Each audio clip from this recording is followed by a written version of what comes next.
Question number 1, what do we study intellectually in Krias Shema?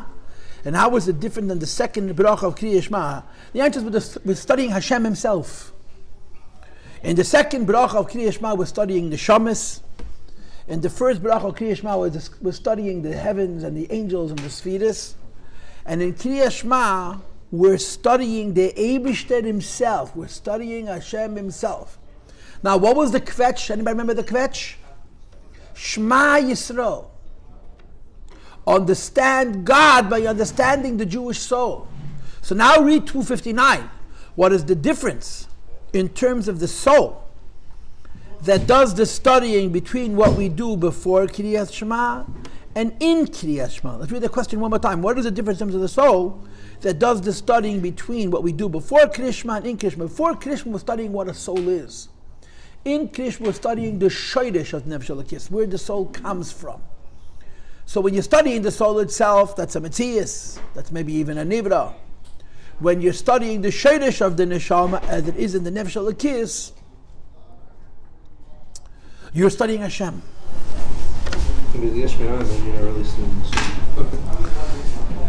It's not a limit of Yesh Me'ayin, it's a limit of Alakus. In Yesh Me'ayin, you're studying the Chiddush.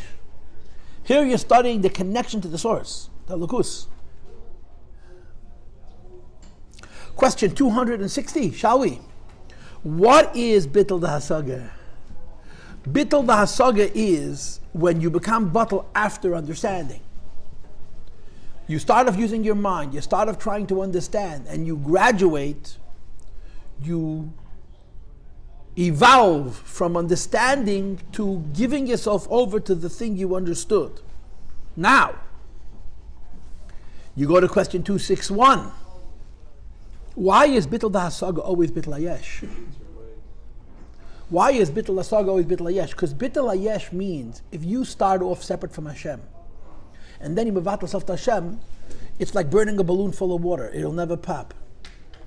If you start off with Yeshes, and you approach Hashem using your own Yesh, your own understanding, in order to achieve Bittul, the Bittul will never fully get away from the fact that it began with Yeshus. And Bittul HaSaga means I'm trying to understand.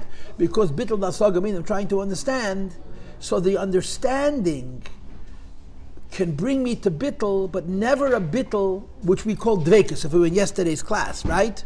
A Bittul of Dveikus, or a Bittul b'Metzias, is I'm not subservient to Hashem, I'm not serving Hashem, I'm an expression of Him.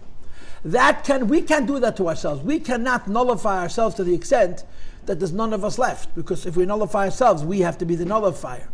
That's the limitation, that's the parameter, that's the border in Bittul HaSaga and Bittul HaYesh. Now, question 262, shall we? The opposite of Bittul HaYesh is Bittul b'Metzias, or Dveikus. 262, the opposite of Bittul HaYesh is Bittul b'Metzias, or Dveikus. What is Dveikus? Somebody tell me in English. Dveikus? Representative of. I'm translating Dveikus as representative of. Representative of doesn't mean I am and I serve. Representative of means there's no I. Dveikus is more than Bittul. Bittul b'Metzias, Bittul Atzmi is more than Bittul HaYesh. Bittul HaYesh means I Bittul myself. If I Bittul myself, I always am.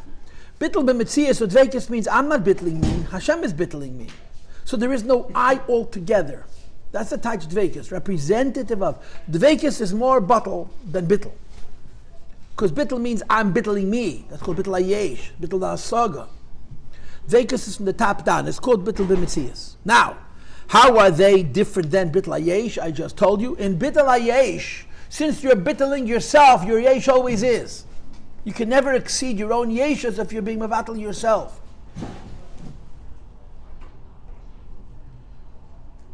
Masha'enkin Bittul b'Metzias, Masha'enkin Dveikus, the Bittul is not coming from you, the Bittul is coming from Hashem.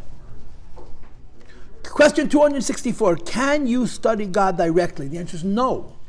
So what are we doing in Kriyas Shema? If you can't study God directly, what does it mean that we're studying God? The answer is, we're getting to the source of the Neshama.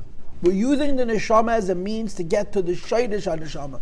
And in as much as we're getting to the sheidish haneshama, we're studying Hashem.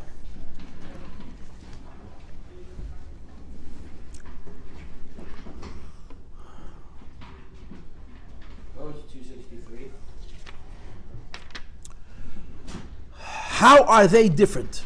How is Bittul Atzmi different from Bittul HaYesh? The answer is Bittul Atzmi, or Dveikus, Hashem is bittling you. So you don't exist at all. You're just a representative of Elokus. In Bittul HaYesh, you exist and you're a bottle. Okay?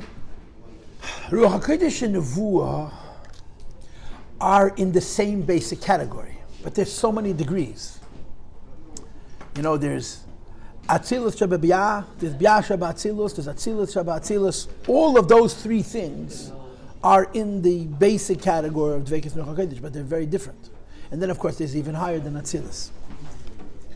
Okay, let's have a conversation. I have 80 minutes. I'm going to stop at 9 o'clock. The Rambam holds, the first mitzvah in the Torah is Anecha Hashem Elokecha Asher Heitzisicham Eretz Mitzrayim Beis Avad. The first mitzvah in the Torah is the first of the 10 commandments. This mitzvah, as I've talked to you about on many occasions, is not the mitzvah to believe in God, because the Rambam holds that believing in God is not a mitzvah. Nobody holds that believing in God is a mitzvah. Everybody holds that believing in God is what I call a super mitzvah, a mitzvah klolos, before mitzvahs. First you believe in Hashem and then you do what Hashem says.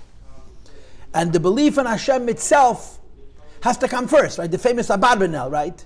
If Hashem tells you to believe in Him, yeah, do you believe in Him? If you don't believe in Him, it doesn't help that He told you to believe in Him. And if you already believe in Him, He didn't have to tell you. Right? If you already believe in Him, why is He commanding you? If you didn't believe in Him, what's it going to help that He commands you? So faith is not a mitzvah. This is the Bahag, and this is the Tzemach calls it, according to the Rambam, it's the same thing. The first mitzvah in Torah is not a munah. A munah is called a super mitzvah, a mitzvah klolos, a super mitzvah. Like the story I told you with a guy who had a head problem, never told him to do the mitzvah of Hashgacha Pratis. There's no such mitzvahs. It's a mitzvah klolos. It includes all of Yiddishkeit. But the first specific mitzvah, according to the Shittas Rambam, is the mitzvah to know Hashem intellectually, to understand Hashem. And we learned that from the Pasuk, Anecha Hashem Elokecha. This mitzvah, Rabbi Yisai, is the same for Yidden and Goyim. Goyim are mechuyev to keep Sheva mitzvahs b'nei neach. Included, or the foundation of the keeping the Sheva mitzvahs b'nei neach, is to believe in Hashem and to believe that the mitzvahs that they have comes from Hashem. And on a higher level still, to believe that the mitzvahs that they have that come from Hashem came to them from Hashem a second time at Har Sinai. That's the ultimate goy. The ultimate goy does not believe that Hashem gave the mitzvahs, but he believes that He gave them not just to Adam and to Noach, but that He gave them again to them at Har Sinai, Moshe Rabbeinu. And a goy is mechuyev to believe in God. And a goy is mechuyev to know God. A goy has an obligation to know God, to understand God. The second mitzvah according to the Rambam is this one, Shma Yisrael, Adonai Eloheinu, Adonai Echad. Now this mitzvah, there's an argument to say that a goy doesn't have an obligation. A yid has a chiyuv to believe, to understand God intellectually, that's the first mitzvah. To understand what's called the unity of God, that's the second mitzvah. And here, there's difference between yid and goy. Now, so Shma Yisrael is the second mitzvah in the Torah. It's not the first, it's the second.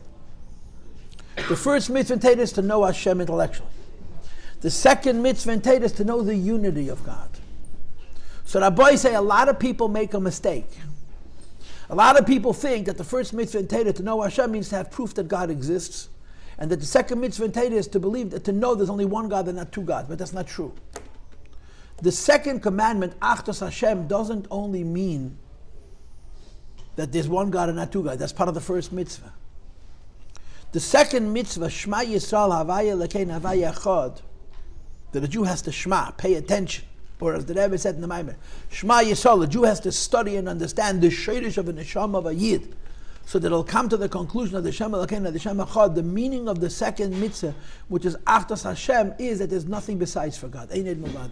And I'm going to give you a mashal. I'm going to give you a mashal, which is only a mashal, but it'll sort of drive the point home, right? Why is a neshama higher than a malach? Because there's no floor and no ceiling, no parameters. A neshama can be any place. It can be the highest levels and the lowest levels. A malach is fixed. Now, think about the Eibishter. The sheidish haneshama, If you want to define Hashem, how are you going to define him? On the one hand, you can define him by his infinity. On the one hand, you're going to define him by his formlessness. On the one hand, you're going to define him by his loftiness. But if you make a kavachemer from a neshama, that the greatness of a neshama is not how holy the neshama is, but how unlimited the neshama is in terms of high and low, is kosher like kavachemer. When you're talking about the sheidish neshama, we're talking about the Eibishter. When you want to understand the greatness of Hashem is not how high he is, but how without parameters he is, no floor, no ceiling. That's Achdus. Achdus Hashem doesn't mean that there's one God. Achdus Hashem means that God encompasses everything. Nothing is outside of him. Eined b'vadei. There's nothing besides for God. The Rambam would say nobody has any power in the creation besides for God. Chassidus would say we're pieces of God. What am I? What are you? You and I are words of Hashem that are not aware that they're Hashem's words. That's all. And if the Eibishter would allow us to experience that they were words of Hashem, the Alter Rebbe says in Sharich Edmuna Perek Gimel, in the second section of Tanya, the second chapter, if Hashem would allow us to see the power of Hashem, which is making us exist every second from nothing into something, we would stop being us and we'll be a piece of Him. That's Echad. Shma Yisrael Avaya Lekeinu Avaya Echad. When we say, study the source of the Yiddish Neshama, and you'll understand Achdus Hashem. Achdus Hashem doesn't mean there's one God. Achdus Hashem means there's nothing outside of God. Right? Let's be very, very direct. There's a table here, yeah? Some human being made that table. Where did he find the materials with which to make the table? He went to a store, went to a hardware store, he went to a place that they make steel. He had them made a particular design, and he gave them a few dollars, and they gave him the material, and they put it together, and he made a table, correct? Now, the Eibishter made this table, yeah? The carpenter and the, whatever it is, the craftsman who put this table together from steel and wood, went to stores and he bought material and he had a design in a certain way and shape and color and so on, and he put it together, yeah? Where did the Eibishter make this table from? The Eibishter made the table from himself. Right? The Eibishter doesn't have a hardware store. The Eibishter doesn't have a hardware store. The Eibishter doesn't have a place to go and buy material. The material is him. Okay, let me give it to you in different words. We have machshava, dibur, maise, correct? What's machshava? Ideas that are in my head that stay in my head. What's dibur? Ideas that are in my mind that come out of my mind and they're exhaled through my mouth using air which is in my lungs, right? What's maise? Ideas that are in my head that attach themselves to something which is separate from me. A piece of wood, a piece of steel, that's not in my brain, it's in the world. I combine my ideas, my thoughts, with material which is separate from me to produce a table. Now Hashem doesn't have maiseh. Hashem has machshava. Hashem can think, whatever that means. Hashem can speak. That means ideas which are inside the Eibishter radiate outside of him in its own perception, whatever those particulars are.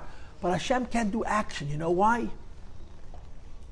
Because Hashem cannot find material in the universe outside of himself with which to make the world, because echad. So therefore, when Chassidus talks about Hashem's action, they say, Dibure shel HaKadosh Baruch Hu choshev ma'aseh. Hashem has three levels: machshava, dibur, and dibur.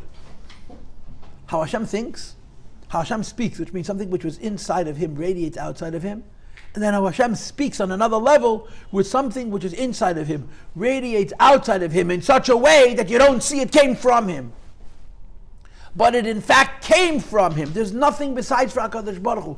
That's the meaning of the word echad. Echad doesn't mean that there's one God. Echad means that there's nothing else. Why does echad mean that there's nothing else? Because everything that exists came from him. And again, at least according to Chassidus, everything that came from him continues to be him, except that it doesn't know it. We call that tzimtzum shalekim pshutei. The world exists because the world is not aware of what it truly is, a piece of Hashem. So if you want to think about this philosophically, and I'm making this up, and you're not allowed to make this kind of stuff up because you're treading on very, very thin ice. I'm saying, just like I explained to you Thursday last, that the chiddush of the neshama is not how high it is, how unlimited it is, how it's high and low, no parameters. So kvayachol, when you say sheidish haneshama, you want to know what the Eibush said, the sheidish haneshama, the Eibush has no limits, meaning nothing is outside of him. Everything we know is not only coming from Him, everything we know remains Him, whether we perceive it or not. That's like Shma Yisrael, the Jew has to study the Shedish and the Shema. And I'll come to understand that the Shema Lekena, the Shema Chod, whatever we know, whatever we see, not only came from Him, it continues to be Him, we just don't see it. You understand? So you're studying Hashem. And what you're studying about Hashem is not what is God, you're saying, what is God vis-a-vis creation? When you're saying what is God vis-a-vis creation, the answer is if you knew what God knows, you would know that we aren't. We're Him. That's why Hashem Elokeinu, Hashem Echad. So now, Rabbi Isai, so now think about this. A Yid is davening, right? Let's assume a Yid davens where Yid is supposed to daven. I got up very early this morning, Baruch Hashem. So I did some work on my book, which is going to come out, I don't know when. Mitzvah Shem. As equals ein Mensch. If I'll manage my time well. Yeah. So I wrote down a famous story with the Mizitcha Magid. I remember the Rebbe telling the story of Fabrengen. I was there. It was one of my moments that I can't forget. That the Mizitcha Magid, when he was young, had a chavrusa. And they used to learn together. Nigla and Kabbalah, they were big lumdim. And they also davened al derech HaKabbalah. They would meditate. Every day they davened. Davening took a certain amount of time, whatever it was, 2 hours, whatever time they had for davening. And they would go through the meditations, the kavanas, al pi Kabbalah of the Arizal. Then they went separate ways. The Mizitcha Magid's partner went into business. He became quite successful.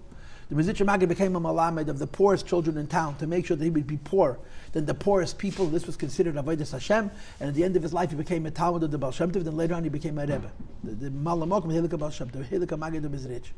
And years later, the Magid met his old chavrusa, and they went back to their old schedule of learning together and davening together. But his chavrusa still davened for 2 hours. The Mizitcha Magid's davening took 7 hours. So the chavrusa says to the Magid, "What happened? You lost your concentration? We used to do all the kavanas in 2 hours, now it takes you 5 hours." So the Magid said, "You're a businessman, and you travel every year to the fair in Leipzig to buy material for your business. And it takes you weeks of time to borrow money and to hire wagons and coachmen to travel and to stay in this hotel and this hotel. You have to come to Leipzig, you have to go to the fair, you have to negotiate prices, you have to buy the material, you have to bring it home, you have to take inventory, you have to put it on the shelves, you have to keep track of what you have. And then afterwards you go back to your base medrash and your wife runs the retail half of the business." So the Maggid says you can do it in 2 hours. Sit in your house and imagine yourself borrowing money and hiring wagons and getting goyim and traveling to Leipzig and staying in this motel and this motel, this motel, going to the fair and doing all the haggling. And you were done, you're home in 2 hours. So the guy says, "Yeah, you're right. I could do it in 2 hours for one little small problem. I won't have schayre." So the Maggid said, exactly, you and I, every day, when we davened, we had a fantasy about what's going on in Atzilas, Bri, Yitzir, Nasi, and that's where it stayed. But if you want to daven and bring something back, the Rebbe said, "Dos nem zeit." That takes time. If a person is doing Hisbonenus, and he wanted his Hisbonenus shouldn't just be empty philosophy or philosophy. He wants that he should come home and bring something with him. There's like 5 steps in Hasagah. The first step in Hasagah is he's studying the sky, the heavens, the stars and the constellations. The second step in Hasagah is studying a malach. And again, based on how I explained it to you, what's the definition of a malach? At least according to Shittas HaRambam, he cannot come into the guf. Then he studies Sfiras, Atzilus, godliness, Ein Kleinigkeit. Then he studies Neshama. Neshama is even higher than Atzilus. You know what makes a Neshama higher than Atzilus? That it can be godly even in the lower worlds. And then he studies God. How is he studying God? He's studying the Shadish of the Neshama, where the Neshama comes from. What is he studying? He's not studying how great God is. To use a great English word, he's studying how, I'll use this word first and I'll explain it, immanent God is. I once took out the dictionary and I looked up the word chassidus. The Oxford Dictionary, I have an Oxford Dictionary, it's now it's 30 years old, but I have a dictionary, a big fat dictionary with thousands of words. And Hasidism exists in there. And the definition that they have there is rather profound. It says, Hasidism, a mystical Jewish sect of ultra-Orthodox Jews who believe in an immanent God and emphasize the worship of God with joy. I think that's pretty much the quote. So the last part we know, emphasize the service of God with joy. But what does the word immanent mean? Immanent means close. Immanent is also in the dictionary. I looked up the word immanent. Close. We don't believe that Hashem is in heaven. The whole union of Yiddishkeit, Befrat, B'chlal, and the union of Chassidus, B'myuchad, Achdus doesn't mean that there's one God. Achdus means that he's close, he's imminent. Now, if you were truly davening, and when you're going through these different levels of Hasaga, you're understanding the Galgalim and the Gechov, you're understanding Malachim, you're understanding Spirit, you're understanding the Eibishter, there'd be another wonderful word, which is even more human. If you related to the Eibishter as imminent, you would relate to the Eibishter intimately. He's close. I'm not so sure he's going to make you feel good. He's maybe make you feel a little bit overwhelmed, but you'll feel him. Why? Because you're contemplating Echad. Echad means he's here.